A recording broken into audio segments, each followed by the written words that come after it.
Hey, what you doing? What am I doing? Looks like you're putting your vitamins together. I am. I'm putting my vitamins together. Good time to talk about the Carte, huh? Oh, yeah. That's an awesome time to talk about that Carte Vitale. Okay. Stevie has received her Carte Vitale number. So what is a Carte Vitale number? Well, it allows you to use the French medical system without paying an arm and a leg like we do in the United States. Well, essentially, it's a French Social Security number. Yes. And it gives you access to it locks you into the French bureaucracy, the administrative process, if you will, which includes the French medical system, and gives you access to the French medical system. And we have our private insurance as well. A lot of people choose to carry both. We have a year-long insurance. Private insurance, right. But we would actually get something different once we have the Carte Vitale. But similar in that it will still be a little private sort of gap thing. It will cover, whatever the Carte Vitale does not. Right, and give you options. And a lot of people do, whether they're going to Spain or Portugal or France, Italy, all the places that do have this more democratic socialized medicine, if you will, which is really great. I mean, look, no place is perfect, right? They all have their problems. There's struggles with all of them. But honestly, the medical care we've received here has been really fabulous so far, and cost so much less than in the States. And the reports from other friends in other places, Spain, Portugal, Italy, that have gone through similar situations, and some of them had to have surgery and emergency care and even cancer care. Nothing but extraordinarily excellent reports for the care that they've received. Which is not to say there's not, problems. Like I said, no place is perfect. But the medicine situation here is considerably better than where we left. And the cost is so minimal. It's like going out for lunch in the U.S. It's very inexpensive. And even prescriptions, which you've got some prescriptions you're putting in with your supplements here now, and your thyroid prescription that you have to take because you had cancer a couple of years ago, and the thyroid prescription. How much do you remember? How much it costs in the U.S.? Oh, well, I mean, it was a copay in the United States. I paid $30, I think, per month for it. It was per. Is it for? I think it was per month. Yeah. So $30 per month, and what do you pay for it here? I think it's like 5 or 6. So 5 or 6. So her copay in the U.S. was $30 a month. That was after meeting a deductible and everything. And here we don't have a copay. We're just on private insurance right now. Amy has not received her Carte Vitale yet, and she's only paying $6 a month. So even without your Carte Vitale, health insurance here is a lot more affordable, and prescriptions are hugely affordable, right? Yep. So the Carte Vitale is a very important piece. You're eligible to apply for it 90 days after you get into country. It is a process. They require documentation. Everything here requires documentation. In fact, that's why I haven't gotten mine yet. Because right. For some reason, they want my birth certificate apostilled. Yes, and they didn't require mine, and although they probably will. To be apostilled. Which we asked about before we left the States, if we should get those apostilled. And we were told, no necessary, not necessary, you won't need that. Because it's $20 or $30 in the States to get your documents apostilled. But if you move overseas and then have to send them back to the States to get them apostilled, and then send them back here, well, it's $65 each way through FedEx.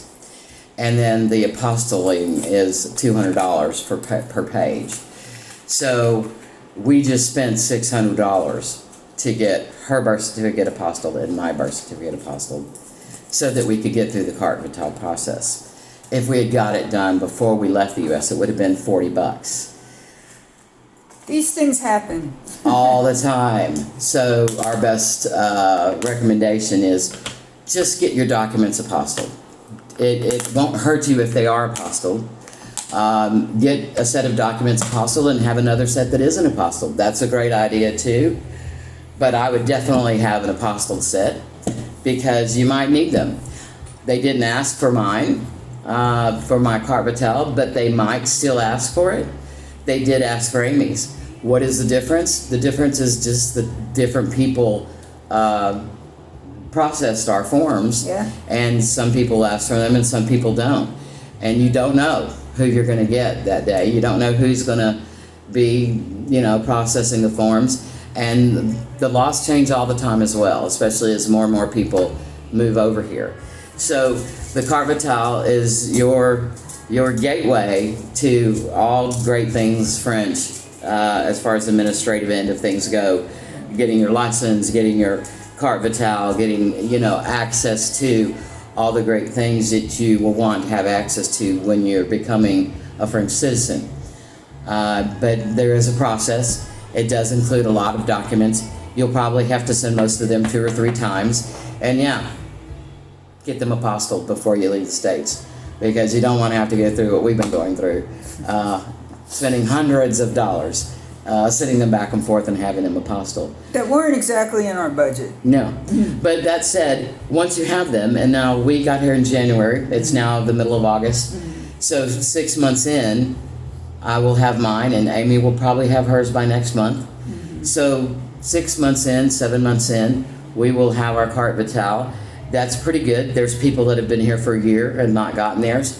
We probably can credit some of that to the French Connection people who we have worked with through a lot of our processes. They've helped us with our car. They've helped us with getting our lease settled in. They've helped us. They're helping us getting through driver's license swap out.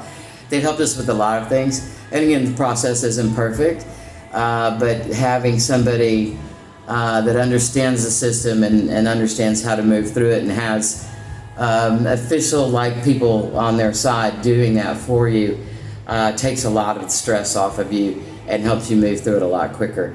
And I would certainly recommend having somebody like that. But I would just like to correct on your side. You just said. There's no driver's license swap out for us. No. Maybe for you if you live in... Some of this say. So there's 18 states currently in the U.S. that do a driver's license swap out. Texas is one. Wish we had kept our Texas license, but we moved to New York for a year and a half before we came here because we thought we were going to be staying in New York. We went ahead and got a New York's driver's license. New York is not one of the places that swap out. So you have to start over from scratch as if you're just now getting a driver's license, which means taking a written exam, going to driver's classes and doing actual driving on the street with a coach or teacher, and then actually going and doing a driving exam with a, I don't know what they call the official person. I don't either, but I guess we'll find it's out. the official person with the driver's and then once licensing you get authorities. your driver's license, which yeah. is not a given here, boy, are they strict. Yeah, it is a very different, it is a super strict, very difficult, very comprehensive exam. Most French people, I think I read 92%, it's a huge percentage of French people, do not pass it the first time through. And almost nobody from outside of France passes it the first time through. Amy's doing very well so far. I'm not, but I'm doing pretty good. Yeah. Not good enough. But once you get it... Well, then you have 3 years with a little sticker on the back of your car. It's an A. It's not for anarchy. Or what was the other one? A.